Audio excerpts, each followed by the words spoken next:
December 18th, 1944. Bastogne, Belgium. 06.14 hours. Temperature, 42 degrees.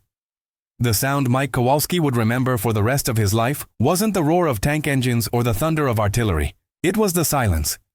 That terrible, suffocating silence of December 18, 1944, when 17 Sherman tanks sat frozen in the Belgian snow like tombstones and 240 men waited in the tree line to die. His breath came out in crystallized clouds that hung in the air before dissolving into the pre-dawn darkness. Behind him, Captain Raymond Hale was shouting something about German armor moving up from the south, about how they had maybe 2 hours before Panzer IVs rolled through their position and turned every man into a red smear in the snow. But Mike wasn't listening anymore. He was staring at the dead tanks, at their frost-covered hulls gleaming like ice sculptures in the pale moonlight, and thinking about his father. When everyone tells you something's impossible, son, that's when you know you're thinking different enough to matter. His old man had said that back in Detroit, back when Mike was 16 and had just told him about his idea to modify the cooling system on Mr. Henderson's 36 Ford.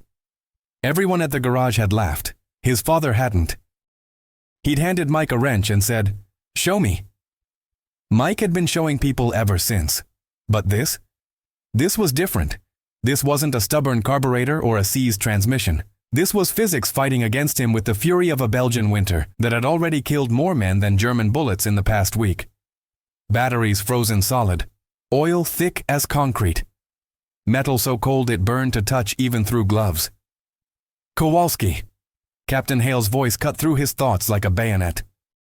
The captain stood 3 feet away, his face gaunt with exhaustion, eyes sunken into dark hollows that made him look like a skull wrapped in pale skin.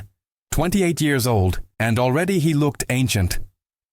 "Sir," Mike said, straightening despite every joint in his body screaming in protest. "Tell me you have something, anything."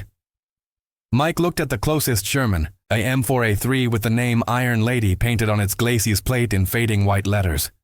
Her crew was dead. All 5 of them, killed 2 days ago when an 88mm shell had found the ammunition storage. Mike had pulled their bodies out himself, had felt how the cold had already frozen them stiff, turning them into mannequins with surprised expressions and frost in their hair. "I have an idea," Mike said quietly. Hale's expression didn't change. "I don't need ideas, Sergeant. I need running tanks. It's unconventional." Unconventional. Hale's laugh was bitter, almost manic. "Son, we're surrounded by 3 panzer divisions in the worst winter in 50 years, with half our ammunition gone and no reinforcements coming. Unconventional left the building about a week ago. What have you got?" Mike hesitated. He'd been turning it over in his mind for the past hour, ever since the last attempt to jumpstart the tanks had failed spectacularly. It was insane. It violated every protocol in the technical manual. But so did dying in a frozen forest in Belgium. "Series connection," Mike said. "We wire all the batteries together, every tank, every half-track, every vehicle we've got with a working battery. Connect them in series to multiply the voltage, create a massive electrical surge. Enough amperage to turn over even frozen engines." Hale stared at him. "That's impossible." "No, sir. That's physics. You'll blow every electrical system we have, fry the starters, maybe cause an explosion." "Maybe," Mike interrupted, then caught himself. "Sorry, sir. But maybe is better than definitely. And definitely is what happens if we don't get these tanks running in the next 90 minutes. The silence stretched between them, broken only by the distant crack of tree branches snapping in the cold and the occasional cough from the men in the tree line. Somewhere to the south, artillery rumbled, German guns finding their range, walking their fire closer to Bastogne's perimeter. Captain Hale closed his eyes. When he opened them again, something had shifted in his expression. Not hope exactly, but something adjacent to it. The look of a man who'd run out of good options and was ready to try the bad ones. "How many men do you need?" 5. "And every piece of copper wire in the supply depot." "You've got 2 hours, Kowalski. After that, German armor's going to be close enough to see what you had for breakfast." Hale paused, then added quietly, "For what it's worth, your idea's completely insane." "Yes, sir," Mike said. "But back home we had a saying, the only difference between genius and crazy is whether it works." Hale almost smiled. Almost. "Then you better be a genius, Sergeant." Private Tommy Chen thought Mike Kowalski had finally snapped. That was his first reaction when Mike had gathered 5 of them in the pre-dawn darkness and started explaining his plan in rapid-fire technical detail that sounded like a foreign language. Chen was a radio man from San Francisco, 20 years old with smooth features and hands that were better suited to soldering circuit boards than holding a rifle. He'd never been particularly interested in engines or mechanics, but after 2 weeks in Bastogne, he'd learned that survival meant becoming interested in whatever kept you alive. "You want to do what?" Chen asked, his voice cracking slightly. They were huddled behind Iron Lady, using her frozen bulk as a windbreak. The others, Corporal Eddie Briggs from Alabama, PFC James Jimmy Delacroix from Louisiana, Private First Class Marcus Webb from Chicago, and Technician 5th Grade Pete Kowalski, no relation despite the shared last name, from Boston, all stared at Mike like he'd suggested they flap their arms and fly to Paris. Mike knelt in the snow and used his knife to scratch a crude diagram into the frozen ground. "Look, the problem isn't just that the batteries are cold. It's that they don't have enough amperage to turn over engines when the oil's like molasses. We need more power, a lot more. So we're gonna..." "What? Build some kind of super battery?" Eddie Briggs asked. His Alabama drawl made even skepticism sound lazy. "Series connection," Mike said, tapping the diagram with his knife point. "Elementary physics. When you connect batteries in series, the voltages add up. One 12-volt battery becomes 2 12-volt batteries connected equals 24 volts. 3 batteries, 36 volts. We've got 17 tanks, 9 half-tracks, 4 armored cars. That's potentially dozens of batteries. Wire them all together in series, and we create enough electrical power to jumpstart God himself." Jimmy Delacroix whistled low. "Mon Dieu. That's either brilliant or suicidal." "Both," said Pete Kowalski from Boston. "Definitely both. You realize if you miscalculate the amperage, you could fry every electrical system we've got? Or worse, cause the batteries to explode? These things aren't designed to handle that kind of surge." Mike looked up at them, his face illuminated by the pale pre-dawn light that was just beginning to creep over the horizon. His eyes were bloodshot from lack of sleep, his lips cracked and bleeding from the cold, his hands shaking slightly. Though whether from cold or adrenaline, Chen couldn't tell. "Here's what's designed," Mike said quietly. German Panzer IVs are designed to punch through Sherman armor at 500 yards. German 88s are designed to turn half-tracks into scrap metal. German MG-42s are designed to cut through infantry at 1,200 rounds per minute. In about 90 minutes, all of that designed German engineering is going to roll through here and kill every single one of us. So yeah, my plan might fry some electrical systems. It might even cause some explosions. But you know what? We're already sitting on 30 tons of explosive ammunition per tank. At this point, what's a little more risk? The silence that followed was heavy with the weight of truth. Chen felt it settle in his chest like a stone. Mike was right. They were dead men already. The only question was whether they'd die doing nothing or die trying something impossible. "I'm in," Chen heard himself say. The others looked at him, then at each other, then back at Mike. Eddie Briggs spat into the snow. "Hell, I didn't join the airborne to die freezing my ass off anyway. Let's do something stupid." "Stupid's my specialty," Jimmy Delacroix said with a grin that didn't reach his eyes. Marcus Webb nodded slowly. "My grandmother always said I'd die doing something foolish. Might as well prove her right." Pete Kowalski, the other Kowalski, laughed, a sharp bark of sound that echoed off the frozen tanks. "2 Kowalskis on 1 suicide mission. My mother's going to be so proud. Let's wire this circus." Mike stood, brushing snow from his knees. For the first time since Chen had known him, the sergeant almost smiled. "All right then. We've got 1 hour and 43 minutes. Let's show these German bastards what American mechanics can do." December 18th, 1944. Bastogne, Belgium, EU6:47 hours. Temperature, 4°. The copper wire felt like frozen snakes in Mike's hands. He'd requisitioned every spool from the supply depot. Communication wire, electrical cable, even the copper ground wires from damaged radio equipment. Now it lay coiled in the snow like metallic intestines, waiting to become either their salvation or their funeral pyre. "Start with the half-tracks," Mike ordered, his voice cutting through the pre-dawn darkness. "They've got the most accessible battery compartments. Chen, you're with me on the Shermans. Briggs, Delacroix, You two handle the Greyhounds. Webb, Pete, verify every connection twice. A single loose wire and this whole thing becomes a very expensive fireworks show. The men scattered to their positions, their breath creating small clouds of vapor that dissipated instantly in the brutal cold. Mike moved toward Iron Lady, the closest Sherman, with Tommy Chen trailing behind him carrying a canvas bag full of wire strippers, electrical tape, and alligator clips they'd cannibalized from every piece of equipment they could find. "Sergeant," Chen said quietly as they approached the tank, "I gotta ask, have you actually done this before? Series connection on this scale?" Mike pried open the engine compartment access panel, his fingers screaming in protest even through his gloves. The hinges were frozen solid. He grabbed a hammer from his belt and struck the hinges 3 times, hard enough to send shockwaves through his arm. The panel cracked open with a sound like breaking bones. "No," Mike said simply. "Biggest series connection I ever did was 3 car batteries to jumpstart a bulldozer in winter. Back in 41 before Pearl Harbor." 3 batteries.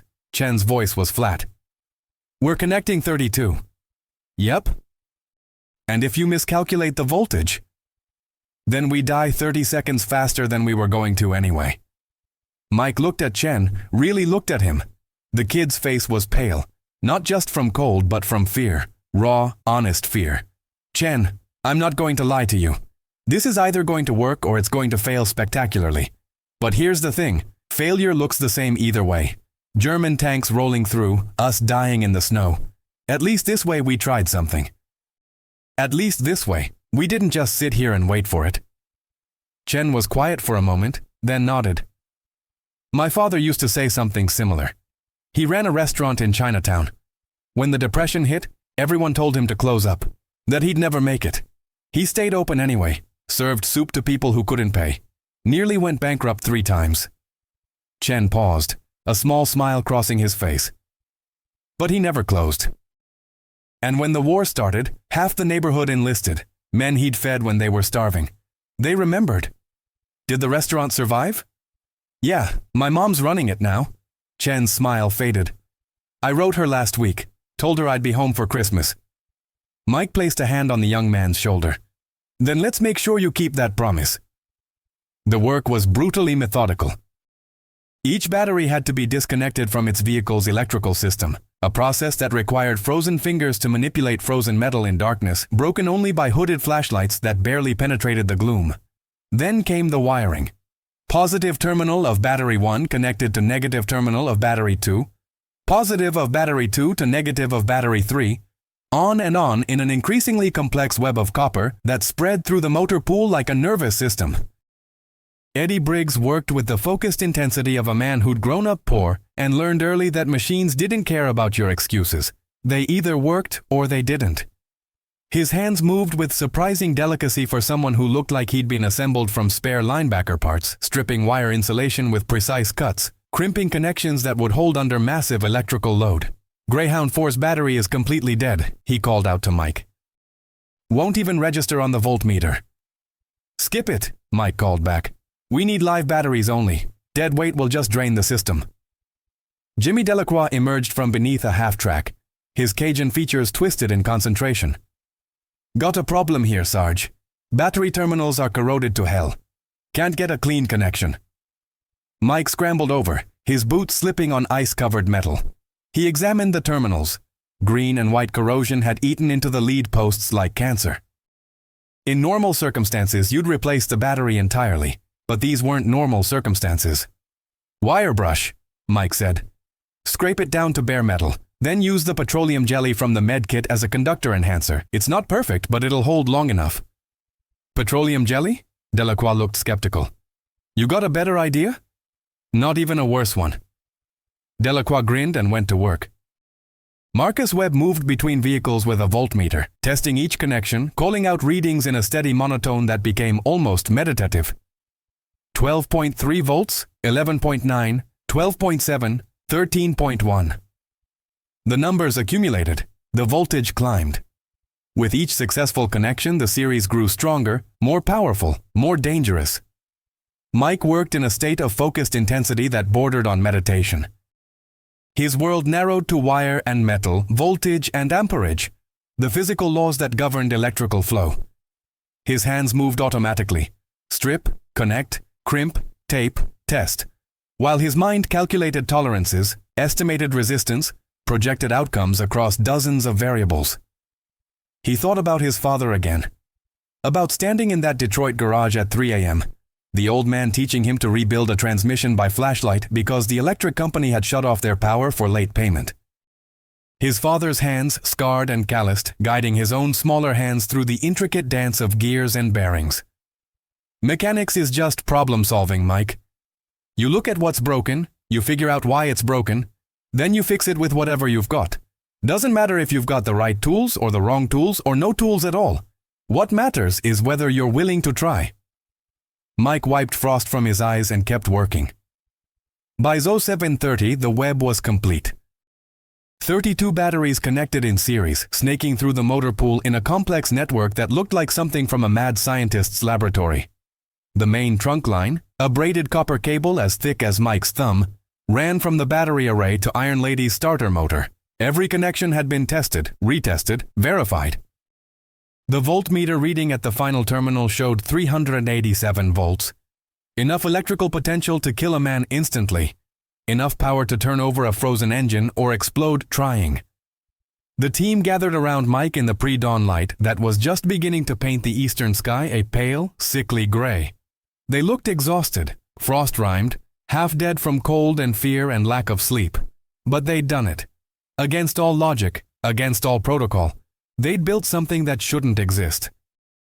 "Gentlemen," Mike said quietly, looking at each of them in turn, "what we've created here violates approximately 17 technical regulations, contradicts everything the Army taught us about electrical systems, and has maybe a 50-50 chance of working." "Those are pretty good odds," Pete Kowalski said with a grim smile. Considering, Mike agreed.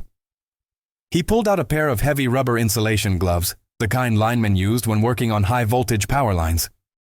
"I'm going to be the one who throws the connection. If this goes wrong, if there's an explosion or electrical fire, the rest of you need to be at least 50 yards clear. Understood?" "Like hell," Eddie Briggs said immediately. "We built this thing together. We see it through together." The others nodded in agreement. Mike felt something catch in his throat. He swallowed it down. "All right then, everyone behind the blast shields. Use the sandbag walls. Chen, you're on the fire extinguishers. Pete, you watch the voltmeter. If you see any fluctuation over 400 volts, you yell. Webb, Briggs, Delacroix, you three are on standby to disconnect the system if I give the signal." He walked toward Iron Lady, each step feeling like he was approaching an altar. The main connection cable lay in the snow, its exposed copper end gleaming dully in the weak light. All he had to do was attach it to the starter motor terminal, climb into the driver's seat, and turn the key. Simple. Except nothing about this was simple. Mike pulled on the rubber gloves. They were stiff with cold, awkward, but they'd provide some insulation if things went catastrophically wrong. He picked up the cable end. It was heavy, substantial, thrumming with potential energy he could almost feel. Behind him he heard Captain Hale's voice. "Kowalski." Mike turned. The captain stood at the edge of the motor pool, silhouetted against the lightening sky. He didn't say anything else. He just nodded once, a gesture that contained respect, acknowledgement, and perhaps goodbye. Mike nodded back. Then he connected the cable. The electrical contact made a sound like a rifle shot, a sharp, violent crack that echoed off the frozen tanks. Sparks cascaded from the connection point in a shower of white gold light. The copper cable actually jumped in Mike's hands, vibrating with the massive current flowing through it. "Voltage holding at 389, Pete Kowalski shouted. Mike climbed onto Iron Lady's glacis plate, his boots finding purchase on the frost-covered metal. He dropped through the turret hatch into the commander's position, then squeezed forward into the driver's seat. The interior smelled of oil, cordite, and something else, something organic and wrong that Mike tried not to think about. The starter key hung from the ignition, a simple piece of metal that might as well have been the key to heaven or hell. Mike's hand closed around it. He took a breath and turned the key. December 18th, 1944. Bastogne, Belgium, 07:43 hours, temperature 40 degrees. For 3 seconds, nothing happened. Mike sat in Iron Lady's driver's seat, his hand frozen on the ignition key, listening to absolute silence. The kind of silence that precedes either miracles or disasters. His heart hammered against his ribs so hard he thought it might crack bone. Then the starter motor engaged. The sound was like God clearing his throat, a deep grinding roar that shook the entire tank. The engine turned over once, twice, fighting against oil that had the consistency of cold honey. Metal screamed against metal. Gears that hadn't moved in days suddenly forced into motion. "Come on," Mike whispered. "Come on, you beautiful bitch. Come on." The engine turned a third time, a fourth. And then, with a thunderous cough that sent black smoke exploding from the exhaust, the Ford GAA V8 engine roared to life. The sound was glorious.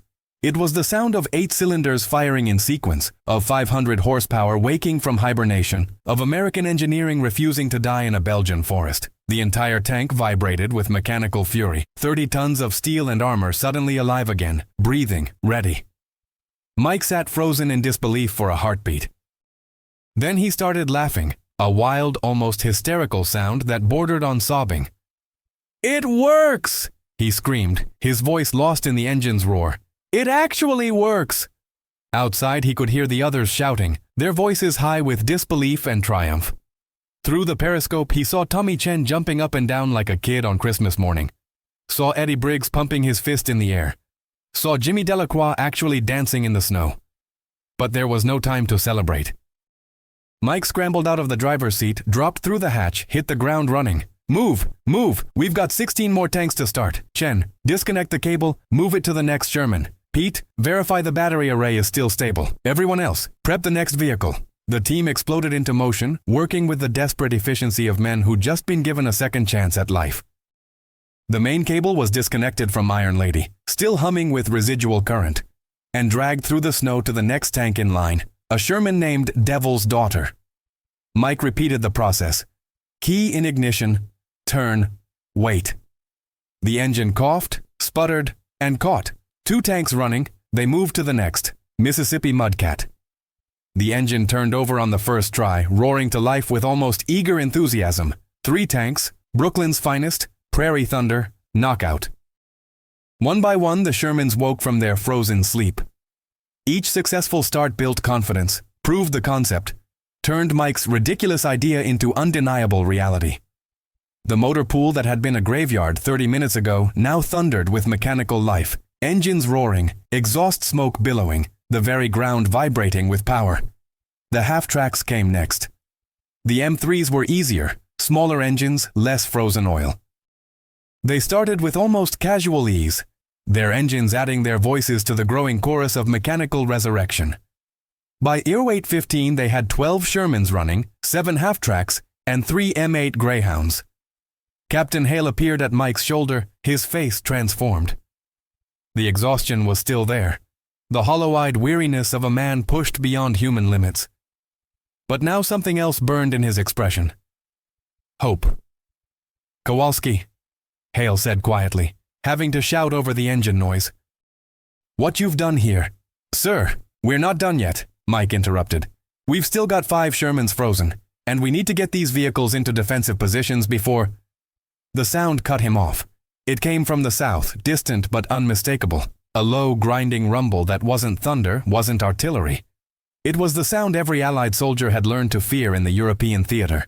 The distinctive growl of German tank engines. "Armor!" someone screamed from the perimeter. German armor approaching from the south. Time seemed to slow down. Mike turned toward the sound, saw the tree line about 800 yards distant, saw the first gray shapes emerging from the forest like predators from a cave. Panzer IVs. He could tell by their silhouettes, by the long-barreled 75mm guns, by the way they moved with mechanical precision through the snow. 1, 2, 3, 4 tanks breaking from the cover of the forest, and behind them, the distinctive boxier shapes of Panther tanks. The big cats. The ones that could kill a Sherman from 1,500 yards out, while the Sherman needed to close to 500 yards to have any chance of penetrating Panther armor. "All crews to your vehicles!" Captain Hale's voice cut through the moment like a whip crack. "Infantry to defensive positions. Bazooka teams, coordinate firing lanes. Move, move, move!" The motor pool erupted into controlled chaos. Tank crews that had been huddling for warmth suddenly sprinted toward their vehicles, scrambling up glacis plates, dropping through hatches. Loaders grabbed 75mm shells, gunners swung their turrets toward the approaching threat, drivers revved engines that moments ago had been dead metal. Mike stood frozen for a second, watching the Germans approach with the inevitability of a nightmare. They were maybe 700 yards out now. Close enough to see details. Close enough to see the commander in the lead Panzer IV standing in his cupola, scanning the American position through binoculars. "Kowalski!" Captain Hale grabbed his shoulder. "Get your ass to a vehicle or get to cover. Those are orders." Mike shook himself, started running toward Iron Lady, then stopped. 4 more Shermans sat silent and useless, their engines still frozen. 4 30-ton pieces of steel that could provide cover, could serve as hardpoints for defense, could potentially be the difference between holding the line and being overrun. "I can start them," Mike shouted to Hale. "Give me 5 more minutes." "You don't have 5 minutes. You have maybe 30 seconds before they're in range." "Then I better work fast." Mike sprinted toward the nearest dead tank, Alabama Hammer, with Tommy Chen suddenly beside him, the young radioman's face set with terrified determination. "You're insane," Chen shouted. "Probably." Mike grabbed the main power cable, started dragging it toward Alabama Hammer. "But we've come this far." The German tanks were 600 yards out now. Mike could hear the distinctive crack of their 75mm guns ranging in, test shots looking for distance. A shell impacted 200 yards to their left, throwing up a geyser of frozen dirt and snow. Mike's hands shook as he connected the cable. Another shell screamed overhead. This one closer. He could hear the scream of incoming artillery now too, the Germans calling in fire support, saturating the area with high explosive. "Kowalski!" Captain Hale's voice was almost lost in the thunder of combat. "Get to cover!" Mike ignored him. He climbed onto Alabama Hammer, dropped through the hatch, hit the ignition. The engine turned. Once, twice, died. "No." Mike's voice was a whisper. "No, no, no." He tried again. The starter motor groaned, fighting against frozen metal. An explosion rocked the tank. Something had hit close enough to rattle his teeth. Through the periscope, he could see the Germans were 400 yards out now, close enough that he could see individual details. Close enough to die. The engine turned again, and caught. Alabama Hammer roared to life, adding her voice to the chorus. Mike didn't celebrate. He scrambled out, sprinted to the next tank, Georgia Peach, with Chen right behind him. Artillery was falling all around them now, the world dissolving into fire, and steel and snow turned to steam. Key in ignition. Turn. The engine caught immediately. 2 more to go. Mike and Chen moved like men possessed, working through a landscape transformed into hell. Around them, the battle had fully engaged. The running Shermans were returning fire now, their 75mm guns barking defiance. Tracers crisscrossed the morning air like deadly fireflies. Men screamed orders, screamed in pain, just screamed. Savannah Bell. The engine caught on the second try. 1 more. Mike ran toward the final frozen Sherman, Detroit Steel, and almost laughed at the irony. Of course it would be the one named after his hometown. Of course it would come down to this. An explosion lifted him off his feet and slammed him into the snow. His ears rang. He couldn't hear anything except a high-pitched whine. He pushed himself up, tasted blood, saw Tommy Chen lying 10 feet away, motionless. "Chen!" Mike crawled through the snow toward the kid. Turned him over. Chen's eyes fluttered open, dazed but alive. Blood ran from his nose. "I'm okay," Chen managed to say, though Mike couldn't hear him, could only read his lips. "Finish it." Mike nodded, helped Chen to his feet. Together they staggered toward Detroit Steel. The Germans were 300 yards out now, close enough that Mike could see the cross insignias on their hulls, close enough that their machine guns were finding range, sending bullets whining off American armor like deadly hail. Mike connected the cable with hands that no longer shook. Beyond fear now. Beyond exhaustion, operating on something primal and automatic. He climbed into Detroit Steel, put his hand on the key.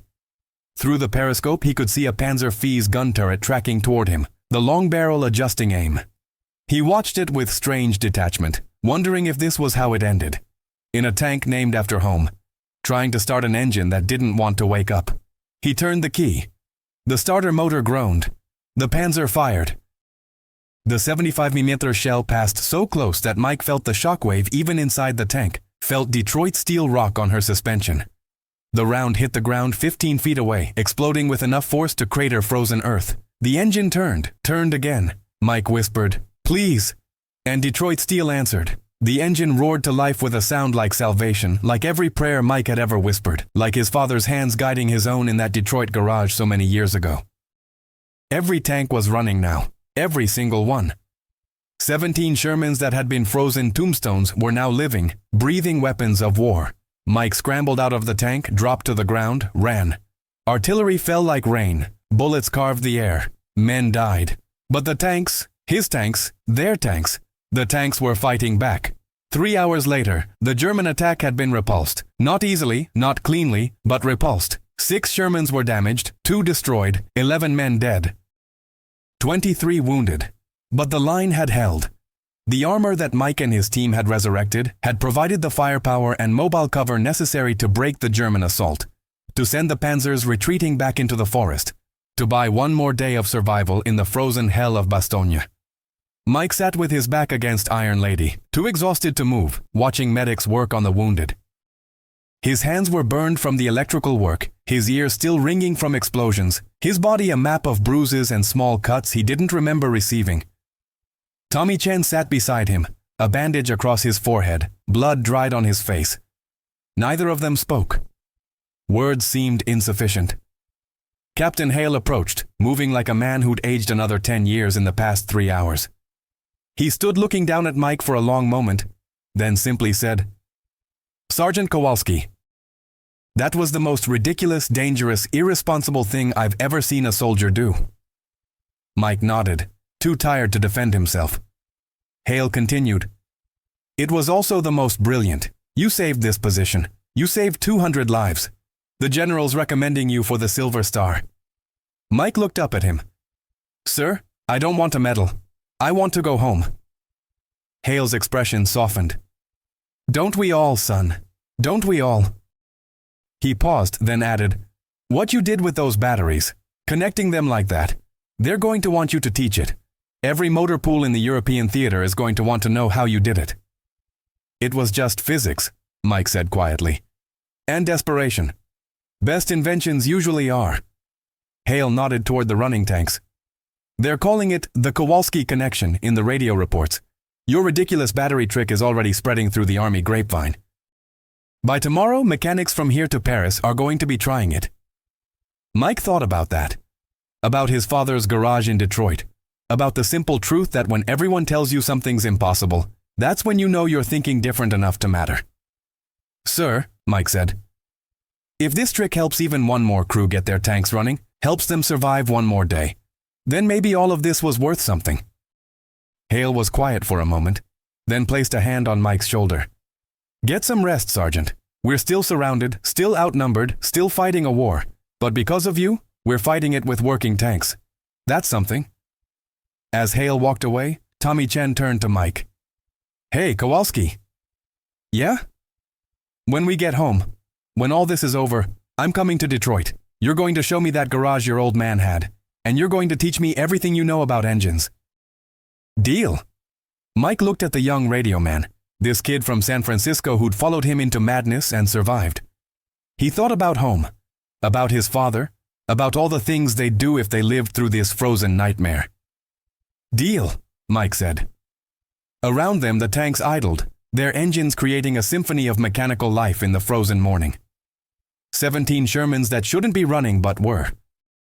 17 pieces of impossible salvation born from copper wire, desperation, and the kind of thinking that only happens when there's no other choice left. In the distance, artillery rumbled. The war wasn't over. Bastogne was still surrounded. German armor would attack again tomorrow, and the next day, and the day after that. But today, right now, in this frozen moment, 17 dead tanks lived and breathed. Sometimes, Mike thought, that's all victory is, surviving one more day by doing something everyone said was impossible. He closed his eyes, leaned his head back against 30 tons of American steel, and let himself believe that maybe, just maybe, they'd see home again after all. The end author's note. This story is inspired by real accounts of mechanical ingenuity during the Battle of the Bulge, December 1944, when extreme cold caused massive equipment failures across the Allied lines. While the specific series connection technique described here is dramatized, Allied mechanics did employ numerous improvised solutions to start frozen engines, including battery combinations, heating methods, and electrical modifications that violated standard protocols. The 101st Airborne's defense of Bastogne remains one of the most legendary stands in military history, in memory of all the mechanics, engineers, and unsung heroes whose ingenuity saved lives in humanity's darkest hours.